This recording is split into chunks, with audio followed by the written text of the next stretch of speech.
बिस्मिल्लाहिर्रहमानिर्रहीम। अस्सलाम वालेकुम नाज़रीन, आप यूट्यूब चैनल देख रहे हैं। मैं इमरान खान हूँ। आज का दिन बहुत इंपॉर्टेंट है और अब आप टाइम देखना शुरू कर दीजिए, क्योंकि अगले 72 घंटे पाकिस्तान की तारीख के अहम तरीन 72 घंटे होंगे।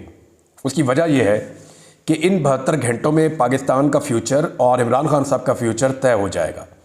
पीर वाले दिन से पहले पहले हर हाल में आइनी तरमीम को अंजाम देना है। इसके कुछ रीज़न्स हैं, लेकिन मैं जो अब तक के वाक़याती हक़ाइक़ हैं आपके सामने रखता हूँ। ये बहुत अहम डेवलपमेंट है। सबसे पहले फजलुर रहमान साहब से रात गए, मुलाकात ख़त्म हुई पाकिस्तान तहरीक इंसाफ की। उसके बाद वज़ीर आज़म पहुँच गए, वज़ीर ख़ारजा पहुँच गए, बिलावल पहुँच गए, सारी जितनी क़यादत है हुकूमत की वो सारे के सारे पहुँच गए फजलुर रहमान साहब की मिन्नत करने। मामला ये हुआ कि कल शाम को एक खबर आई कि फजलुर रहमान साहब के एक सेनेटर को लापता कर दिया गया है, उन्हें अगवा कर लिया गया है। और उसके बाद जो है वो एक रद्द-ए-अमल पैदा हुआ फजलुर रहमान साहब की जमात में भी, और इस किस्म की खबरें चलाई गई कि जनाब फजलुर रहमान साहब के 2 सेनेटर या 3 सेनेटर काबू कर लिए गए हैं 5 में से। फजलुर रहमान साहब ने उसका रिएक्शन दिया। उन्होंने ये भी कहा कि अगर ऐसे बदमाशी चलेगी तो फिर बदमाशी का जवाब हम भी बदमाशी से देंगे, और उन्होंने कहा यह सिलसिला फौरी तौर पर बंद किया जाए।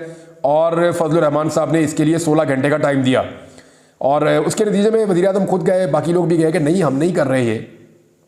लेकिन जो भी ये कर रहे हैं वो कर तो इसी आइनी तरमीम के लिए रहे हैं। अब अगर फजलुर रहमान साहब के बंदे उठाकर आइनी तरमीम करनी है तो फजलुर रहमान साहब के पास एक मखसूस किस्म की स्ट्रीट पार है। वो मदारिस के तलबा भी हैं, उनके पास अपना एक क्राउड भी है। तो फजलुर रहमान साहब जब उस क्राउड को बाहर निकालेंगे तो एक नई मुसीबत बन जाएगी, क्योंकि पाकिस्तान तहरीक इंसाफ तो पहले ही सड़कों पर आने के लिए पर तोड़ रही है। और फजलुर रहमान साहब ने अपने लोगों से पहली मरतबा तारीख में हलफ भी लिया है कि जब मैं कहूँगा तो निकलना और फिर इनको नहीं छोड़ना। तो ये फजलुर रहमान साहब ने हुकूमत को एक्चुअली बताया कि अगर आपने तरमीम करनी है तो मेरे ज़रिए से करनी है। मेरे 5 सेनेटर्स के और 8 MNAs के अगर आपको वोट्स चाहिए तो वो आपने मेरे ज़रिए से लेने हैं। अगर आप मेरी मर्ज़ी के ख़िलाफ़ ज़बरदस्ती मेरे लोगों के वोट लेंगे, यानी उनके पास टोटल 13 वोट हैं सेनेट के और कौमी असम्बली के मिला के, अगर मेरे बंदे तोड़ के आप ज़बरदस्ती वोट लेंगे तो मैं उसका रद्द-ए-अमल सड़कों पर दूंगा। ये है जनाब फजलुर रहमान साहब।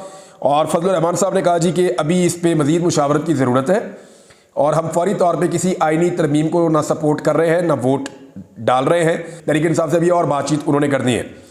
दूसरी जानिब पाकिस्तान तहरीक इंसाफ ने एक बड़ा ज़बरदस्त सियासी नुक्ता उठाया। उन्होंने कहा फजलुर रहमान साहब, हमारा और आपका चंद चीज़ों पर अगर इत्तफाक हो जाता है तो इट्स वेरी गुड, हम अपोजिशन है, हमारा जो भी इत्तफाक राय होगा, आप अपनी पार्टी के आप लीडर हैं। इसी तरह हमारी पार्टी में इमरान खान लीडर है, वो जेल में बंद है, तो हमें वो मुसव्वदा ले जाकर जो आपके और हमारे दरमियान तय पाया होगा वो इमरान खान साहब को भी दिखाना होगा, और इमरान खान साहब की इजाज़त लेनी होगी, क्योंकि हमारे भी तो बहुत बड़ी तादाद में वोटर हैं। लगभग 90 के करीब हमारे वोटर्स हैं कौमी असम्बली में, 19 हमारे सेनेटर्स हैं। जब उन्होंने वोट डालना है तो उन्होंने इमरान खान साहब की मर्ज़ी और मंशा के मुताबिक डालना है ना, ऐसे ही मुंह उठाकर तो वोट नहीं डाल देंगे वो। लिहाजा हमें भी इमरान खान साहब से मुशावरत करनी है। अब ये मामला आगे जाके एक मसला बन जाएगा। कैसे बन जाएगा?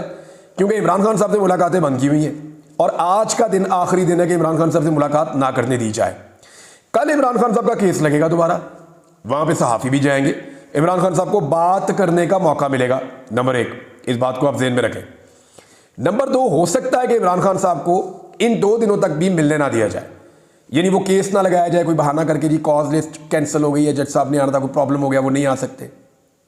मुमकिन है कि उनको उनकी फैमिली से भी ना मिलने दिया जाए, अगले दिन एतवार है। तो हर हालत में हुकूमत की कोशिश है कि एतवार तक आइनी तरमीम कर लें। लेकिन फजलुर रहमान साहब एतवार तक, जब तक इमरान खान साहब से मुलाकात नहीं होगी पाकिस्तान तहरीक इंसाफ की, फजलुर रहमान तब तक वोट नहीं डाल सकते। इसलिए कि पाकिस्तान तहरीक इंसाफ ने और फजलुर रहमान साहब ने मिलकर मुसव्वदा बनाया, और वहां पर इमरान खान साहब को दिखाना ज़रूरी है, उसूली बात है। तो फजलुर रहमान साहब वोट भी नहीं डाल सकते, और वो नहीं चाहेंगे कि उनके लोग वोट डालें, इससे एक नई मुश्किल पैदा हो जाएगी। बहरहाल फजलुर रहमान साहब को काबू करने के लिए या उनके साथ मुशावरत करने के लिए जिन नामों को आपको हमेशा याद रखना पड़ेगा, उनमें असद कैसर साहब, जब सारे तनकीद करते थे कि क्यों जाते हैं फजलुर रहमान से, क्यों बातें करते हैं, तो असद कैसर साहब ने फजलुर रहमान साहब का दरवाज़ा मल कर रखा। 2 लोग हैं जो बहुत ज़्यादा गए हैं, एक असद कैसर साहब है, एक अखुंज़ादा यूसुफ ज़ई साहब है। इन्होंने बड़ी मेहनत की है फजलुर रहमान साहब के ऊपर। सलमान अकरम राजा साहब ने कानूनी नुक्ता नज़र से बड़ी मेहनत की है। फिर बैरिस्टर गौहर और उमर अयूब का अपनी जगह पे एक है, लेकिन एक किरदार जिसको आपको याद रखना होगा, जिन्होंने पहली मरतबा आइनी तरमीम को रोकने में फजलुर रहमान साहब को बड़े टेक्निकल तरीके से हैंडल किया था और उनके साथ मामलात को तय किया था, वो साहबजादा हामिद रज़ा है। इनका भी इसमें एक बड़ा इंपॉर्टेंट किरदार था। तो अब सूरत हाल ये है कि आईनी तरमीम के लिए आज ही कोशिश की जाएगी। अब तक की जो इतलात है उनके मुताबिक कि कैबिनेट भी बैठे, उसके बाद सेनेट के अंदर आईनी तरमीम पेश की जाए, क्योंकि इरफान सिद्दीकी ने कहा कि आज पेश कर देंगे। तो अगर पेश करते हैं तो नंबर कैसे पूरे करेंगे? हुकूमत के पास 58 सेनेटर थे अपने, इनमें से एक हुकूमत का सेनेटर मैंने आपको बताया कि वो तकरीबन 80% कन्फर्म है कि वो वोट नहीं डाल रहा, 57 रह गए। अब इन्हें चाहिए 7 मजीद सेनेटर। फजलुर रहमान साहब के अब तक 2 सेनेटर, दोनों का ताल्लुक बलोचिस्तान से है, वो काबू आए हुए हैं। इसी तरह जो मेंगल साहब हैं उनके दोनों सेनेटर्स को भी काबू कर लिया गया है। पाकिस्तान तहरीक इंसाफ के भी 2 से 3 सेनेटर्स काबू आ गए। तो 7 का नंबर तो पूरा है, यानी सेनेट के अंदर ये अक्सरियत शो कर सकते हैं कि 2/3 अक्सरियत हमारे पास है। लेकिन एक खतरा फिर भी मौजूद है कि जिन लोगों को दबाव के साथ तोड़ा गया है, क्या वो सेनेट में जाकर खड़े रहेंगे? कोई भी खड़ा नहीं रहेगा। जिसको दबाव के साथ तोड़ा ना, याद रखिएगा, दबाव में आकर कोई शख्स वोट नहीं डालेगा। ये पाकिस्तान का सबसे बड़ा ऐवान है, ये सबसे तगड़े लोग हैं पाकिस्तान के। ये जब सेनेट के अंदर आएंगे तो खड़े होकर, अगर तो पैसा लिया है ना, 1 अरब उठा लिया, 1 अरब 10 करोड़ उठा लिया, 90 करोड़ उठा लिए, जिन्होंने पैसा उठा लिया ना वो तो वोट डाल देंगे लेकिन रोते रहेंगे। अब 1-2 लोग ऐसे हैं, इस वक्त नाम लेना मुनासिब नहीं है, जिन्होंने ये दरख्वास्त की थी कि हम आपसे पैसे ले रहे हैं लेकिन आप हमारे ऊपर जुल्म कीजिए, हमारे ऊपर जुल्म कीजिए, हमारे बच्चों पर, हमारी फैमिली पर, हम पर जुल्म कीजिए, ताकि जब हम आपके हक में वोट डालें आईनी तरमीम के हक में, तो पाकिस्तानी अवाम का गैज़ो गज़ब हमारे ऊपर वैसे ना आए। तो मैं पाकिस्तानियों को बड़ा क्लियरली बता रहा हूं कि जो शख्स खामोशी से सर फेंक के अपनी पार्टी की मर्जी के खिलाफ वोट डालेगा इस आईनी तरमीम के लिए, आप आंखें बंद करके ये सोच लें कि वो कोई मजबूरी नहीं है। यानी शहबाज गिल, उसका भाई अंदर था कितना लंबा अरसा, आप देखें अजहर मशवानी, उसके 2 भाई अंदर थे, कितना लंबा अरसा उन्हें गायब रखा, वो तो नहीं टूटे, वो अपना काम करते रहे। बेशुमार लोग और ऐसे हैं, यानी रेहाना डार साहब के दोनों बेटों को अगवा किया गया, वो भी नहीं टूटी, वो भी डट कर खड़ी रही। तो और बहुत बेशुमार लोग हैं ना, तो ये कोई कागज के बने हुए लोग हैं कि ये फौरन टूट जाएंगे, जरा सा दबाव पड़ेगा, ऐसी बात नहीं है। पैसों के साथ ही बिकेगा जो भी बिकेगा, वोट जो भी देगा पैसों की वजह से देगा। इसके अलावा दबाव की वजह से, किसी अगवा की वजह से, किसी तशद्दुद की वजह से कोई भी वोट नहीं डालेगा। एक तो इस बात को आप कंफर्म कर लीजिए। अब अगर सेनेट के अंदर किसी तरह इन्होंने पूरा कर लिया मामला, तो फिर रोल आ जाएगा चीफ इलेक्शन कमिश्नर का। इलेक्शन कमीशन से, क्योंकि कौमी असेंबली में बंदे पूरे नहीं हो रहे, 215 बंदे हुकूमत के पास हैं टोटल मिला के, स्पीकर वोट डाल नहीं सकता, 214 रह गए। आदिल बज़ई का बेचारे का रात के प्लादे भी तोड़ दिए कोयटा के अंदर, तबाही फेरी हुई थी वहां पे, और पूरे शहर की इंतजामिया पहुंची हुई थी, और इवन इंटेलिजेंस के लोग भी पहुंचे हुए थे, और वहां पे धड़ाधड़ उनके प्लादे तोड़ रहे थे। आदिल बज़ई को जो है वो एक दौर में कोर कमांडर ने कहा था कि आप के पास सरमाया है तो कोयटा को खूबसूरत बनाते हैं, तो उन्होंने बड़ी खूबसूरत बिल्डिंग्स और प्लाजे बनाए थे, वो प्लाजे रात को गिराए हैं उन्होंने। तो मैंने रब्ता किया तो उनकी फैमिली ने कहा जी अब तो प्लाजे भी गिर गए हमारे, अब तो हम आदिल को कहेंगे कभी भी मत टूटना, खड़े रहो। तो आदिल बज़ई जो है वो और इलियास, ये 2 बंदे, इलियास चौधरी, ये 2 बंदे और निकल गए, तो हुकूमत के पास रह गए 212 वोट। अब इनको चाहिए कितने? और 12 ही और चाहिए 224 पूरे करने के लिए। 3 पीटीआई के पक्के टूटे हुए, उस्मान चौधरी, ज़हूर कुरैशी और औरंगज़ेब खिच्ची, इन तीनों के बारे में कहा जा रहा है टूट गए, तो ये हो जाते हैं 215। फजलुर रहमान साहब के 2 जो टूट गए उनको मिला लें तो ये 217 हो जाते हैं। अब 7 बंदे और कहां से तोड़ेंगे? और फजलुर रहमान साहब तो नाक में दम कर देंगे अगर उनके बंदों को ऐसे तोड़ा गया तो ये जो है 7 बंदे और तोड़ना ये तकरीबन नामुमकिन नजर आ रहा है। रियाज फतेहाना साहब की एहलिया ने जो स्टेटमेंट दिया उसके बाद वो भी नहीं लगता। साहबजादा अमीर सुल्तान जो है उनके बारे में लोग कहते हैं, लेकिन अभी तक तो वो लोग कह रहे हैं हम खड़े, तो कहां से तोड़ेंगे बंदे? ये बहुत मुश्किल लगता है कि बंदे टूटेंगे और पूरे किए जाएंगे। हाँ, लेकिन ये जरूर है कि कुछ लोगों ने पैसा लेकर हामी भरी हुई है कि जनाब हम वोट डालेंगे, हो सकता है कि 2-3 नंबर ऊपर नीचे हो जाए। अगर ये 224 पूरे होते तो आप मेरी बात लिख कर लीजिए, अगर ये 224 पूरे होते तो रात को आदिल बज़ई का प्लाजा ना गिर रहा होता। अगर ये 224 पूरे होते तो जबर और फस्तायत जो हो रही है ये ना हो रही होती।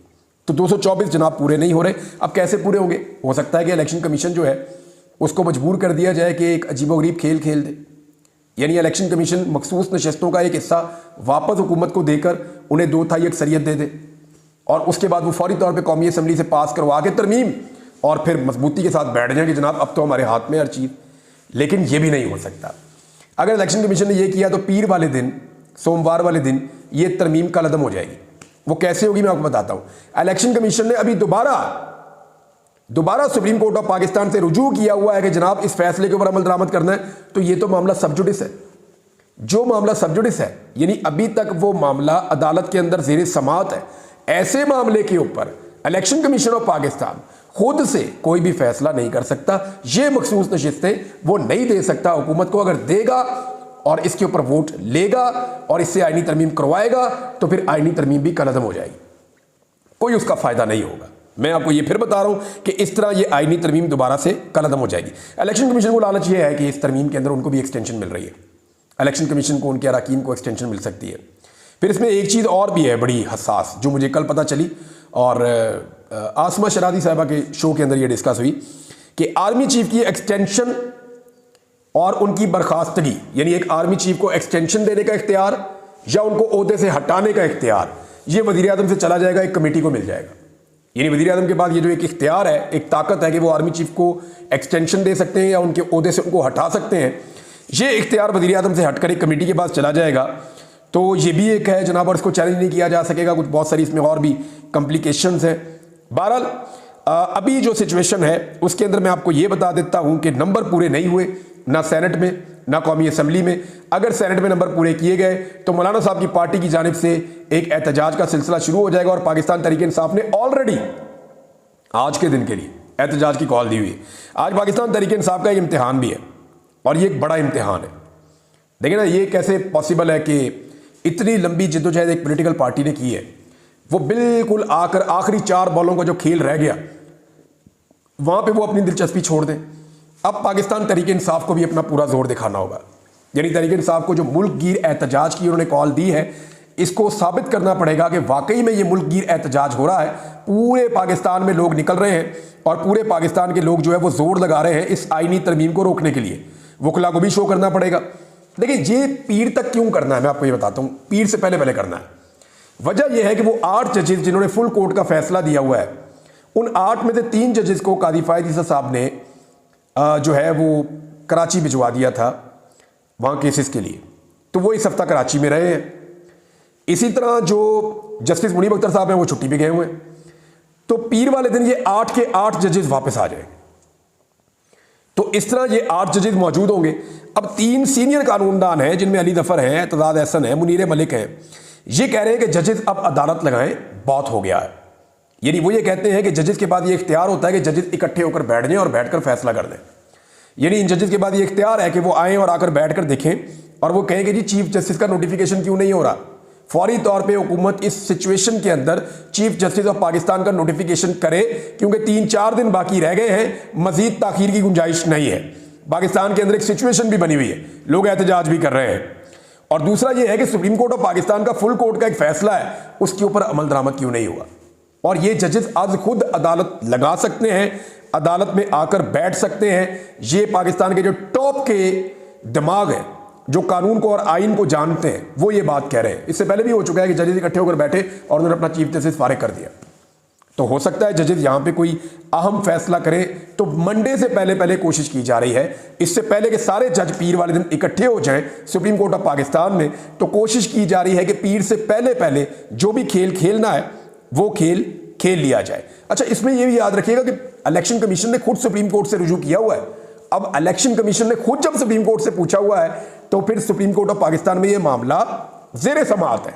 और ऐसे मामले में इलेक्शन कमीशन अगर सीटें देने की कोशिश करता है, तो इलेक्शन कमीशन जो है वो एक गैर कानूनी गैर आईनी काम करेगा, उसका खमियाजा भी इलेक्शन कमीशन को भुगतना पड़ेगा। एक और खबर मैं आपको दे देता हूं नाजरीन के हमारे 2 बड़े सीनियर बड़े अच्छे सहाफ़ी हैं। शाकिर अवान साहब हैं, ये कोर्ट रिपोर्टिंग करते हैं, सोशल मीडिया पे बड़े एक्टिव हैं और ट्विटर के ऊपर बहुत एक्टिव हैं। इनको बड़े लंबे अरसे से धमकाया जा रहा था और कहा जा रहा था कि आप सोशल मीडिया का इस्तेमाल छोड़ दें, क्योंकि ये खबरें देते थे, अदालती खबरें देते थे, हालात से आगाही देते थे, जो भी जुल्म और ज्यादती हो रही है उसके बारे में बताते थे। तो शाकिर अवान साहब के ऊपर बड़ा ज़बरदस्त दबाव था और बिलाखिर उनको उनके चैनल से निकलवा दिया गया। अब उनके पास जॉब नहीं है, ये ज्यादती की गई उनके साथ। दूसरा, समीना पाशा साहिबा, ये बड़ी अच्छी जर्नलिस्ट हैं, आप सब उन्हें जानते हैं, किसी तारुफ की मोहताज नहीं है। वो अपना सोशल मीडिया पे भी एक उनका प्लेटफॉर्म है जिसमें वो काम करती हैं, बड़ा अच्छा काम करती हैं, मेरी छोटी बहनों की तरह। मेरा एक बड़ा अच्छा उनके साथ एक रिलेशन भी है, एक ताल्लुक़ है उनसे। तो समीना पाशा साहिबा को भी उनकी जॉब से निकाल दिया गया है। आप सबसे गुजारिश है कि इन दोनों को सपोर्ट करें, इन दोनों को सपोर्ट करें। ये लोग सोशल मीडिया पे अपना काम करते हैं, इनके काम को सराहें, इनकी हौसला अफजाई करें ताकि ये आगे बढ़ सकें। हुकूमत तो निशाने इबरत बनाने की कोशिश कर रही है। देखें, 2 साल से मेरे पास नौकरी नहीं है, कोई मुझे नौकरी नहीं देता, और नौकरी क्या देता, मुझे तो किसी टीवी चैनल पे बैठ के किसी टॉक शो में बात भी नहीं करने देता। मेरे लिए तो सारे दरवाजे बंद किए हुए हैं। लेकिन मैं अपना कतारसिस या जो अपनी इंफॉर्मेशन है या जो मेरे अंदर एक वो जर्नलिस्ट जो रहता है, वो मामला मैं आपके सामने यहाँ पे सोशल मीडिया के जरिए रखता रहता हूँ। आप सबका बहुत शुक्रिया कि आप सुनते हैं, मुझे बर्दाश्त करते हैं। तो मेरी ये गुजारिश है कि आप इन लोगों को जिनकी नौकरियां जा रही हैं, इनको ज़रूर सोशल मीडिया के प्लेटफॉर्म्स के ऊपर सपोर्ट करें। ये लोग कीमत किस बात की चुका रहे हैं? इस बात की कि ये सच बोलते हैं। अभी इनको बहुत दबाया गया, धमकाया गया, ये जो बच्चों का एहतजाज था इस मामले में, लेकिन इन्होंने हुकूमत की बात नहीं मानी। अब इनकी नौकरियां चली गई हैं। अब हुकूमत ने एक और काम भी कर दिया कि पंजाब में 3 दिन तक तालीमी इदारे बंद रहेंगे। मैं इनकी हैंडलिंग पे हैरान हूं। ये ऐसी अजीबोगरीब हुकूमत है, इनको समझ ही नहीं आती कौन सा मामला कैसे हैंडल करना है। यानी पहले एक छोटे से वाकये को एक कॉलेज में एहतजाज हो रहा था ना, तो उस कॉलेज के अंदर उसको रिजॉल्व किया जा सकता था, बच्चों को यकीन दिलाया जा सकता था। वो इतने अच्छे तरीके से गया, जो एजुकेशन मिनिस्टर है, इतने साफ सुथरे तरीके से उसने बच्चों को भी हैंडल किया, कॉलेज को भी हैंडल किया, मामला ठीक किए और पकड़ के सारा मामला खराब कर दिया कि जी हमारे हाथ में हथौड़ा है, हमने हर काम ठोक के करना है, हमने हर एक को मारना है, हर एक को फेंटी लगानी। पता नहीं क्या फस्तायत की इनको आदत पड़ गई, अपने ही बच्चों को मार रहे हैं, अपने ही बच्चों को मार रहे हैं। 250 बच्चा उठा के जो है वो गिरफ्तार कर लिया इन्होंने, और कह रही जी और भी गिरफ्तार करेंगे। तो बच्चों ने भी तेजनी का नाच नचाया हुआ है, वो भी लड़ रहे हैं हर जगह पे। तो बच्चों की बात सुने, ये हमारे अपने बच्चे हैं और वो राइट मांग रहे हैं, इसको अप्रिशिएट करें कि चले उनकी इंफॉर्मेशन गलत हो सकती है, लेकिन वो एक अच्छे कॉज के लिए निकले और खड़े हो गए। उनको अप्रिशिएट करें और उनके साथ बैठें, उनसे बात करें। लेकिन वही हसीना वाजिद वाला रवैया, हसीना वाजिद भी यही सारी ऐसी बातें करती थी जैसे ये वाली हुकूमत कर रही है, नौजवानों के बारे में, बच्चों के बारे में। बहरहाल ये इस इशू के ऊपर मैं दोबारा बात करूंगा, इंफॉर्मेशन जो होगी वो आपके साथ शेयर करूंगा। लेकिन मियां नवाज शरीफ साहब ने कमाल काम कर दिया, ज़बरदस्त किस्म का। ये मैं आपको खबर पहले पढ़ के सुनाता हूं ताकि आपको आइडिया हो कि मियां साहब ने कारनामा क्या किया है। पाकिस्तान से ज़्यादा मियां साहब को जो है ना वो भारत का दर्द उठता है। इंडिया के सहाफ़ियों को साथ बिठाया और बैठा के मियां साहब क्या कह रहे हैं ज़रा सुने। नवाज शरीफ साहब ने पाकिस्तान और भारत को तल्ख मादी पीछे छोड़कर आगे बढ़ने की तजवीज़ दी और कहा कि पाकिस्तान की जो इजाफी बिजली है वो भारत को हम बेचना चाहते हैं, भारत को हम बेचेंगे। और उसके बाद उन्होंने कहा नवाज शरीफ साहब ने कि हम भारत को सस्ती बिजली बेचने के मैं हक में हूं और ये ज़रूर करना चाहिए। अब सुन लें जनाब, भारत में बिजली का रेट पाकिस्तान से कम है और नवाज शरीफ साहब भारत को सस्ती बिजली देना चाहते हैं और पाकिस्तानियों को महंगी बिजली देना चाहते हैं। ये जो इजाफी बिजली पैदा हो रही है ना पाकिस्तान में, ये कारखाने मियाँ साहब ने लगाए थे। सारी दुनिया बता रही थी मियाँ साहब इतनी बिजली नहीं चाहिए, और मियाँ साहब हमारी ज़रूरत जो है वो मैक्सिमम 25,000 भी नहीं जाती। हमारी बिजली प्रोवाइड करने की सलाहियत 20-22 हज़ार से ऊपर नहीं है। मियाँ साहब ने 43,000 मेगावाट के मनसूबे लगा दिए पाकिस्तान में। कमीशन धड़ाधड़ बन रहे थे, धड़ाधड़ मनसूबे लग रहे थे और अजीबोगरीब किस्म के मनसूबे लगाए जिनका बोझ कौम आज उठा रही है। 2100 अरब रुपया हम इस साल का सिर्फ कैपेसिटी पेमेंट दे रहे हैं, जो बिजली कभी नहीं बनी उसके पैसे हम देंगे। कैपेसिटी पेमेंट हम दें, महंगी बिजली हम खरीदें, इजाफी बिजली मियाँ नवाज शरीफ बनाए और बना के इजाफी बिजली बांटे अपने दोस्तों को इंडिया में कि जनाब इंडिया को हम सस्ती बिजली देंगे। यानी इंडिया को बिजली देंगे सस्ती सब्सिडी के ऊपर और पाकिस्तान में देंगे महंगी, और कैपेसिटी पेमेंट भी पाकिस्तानी देंगे। क्यों? क्योंकि उन्होंने आपको वोट डाला। किस बात का बदला ले रहे हैं पाकिस्तान से? पता नहीं, मेरी समझ से बाहर है। ये खानदान पाकिस्तानियों का दुश्मन है मेरे ख्याल में। एक अजीबोगरीब ही इन्होंने काम कर दिया। इंडिया को देंगे सस्ती बिजली, ये लिखा हुआ है, जियो पे लिखा हुआ है यार, मैं अपने से नहीं कह रहा, जियो टीवी ने लिखा है कि जनाब मियाँ साहब कह रहे हैं इंडिया को सस्ती बिजली देनी है, पाकिस्तानियों को महंगी बिजली देनी है। यही हो रहा है ना, पाकिस्तान को देंगे महंगी बिजली, पाकिस्तानी ही देंगे कैपेसिटी पेमेंट। 2100 अरब रुपया सालाना हम भरे अपनी जेब से और सब्सिडी के ऊपर सस्ती बिजली मिले भारत को। और वो इसलिए कि जनाब ने अपने शौकों के अंदर ज्यादा बिजली पैदा कर ली है और वो अब भारत को सस्ते दामों देना चाहते हैं। शाबाश, ये है जनाब मियाँ साहब की हकीकत और ये है उनके दिल के अंदर दर्द दिल इंडिया के लिए। अब तक के लिए इतने, अपना ख्याल रखिएगा, अपने चैनल का भी। अल्लाह हाफ़िज़।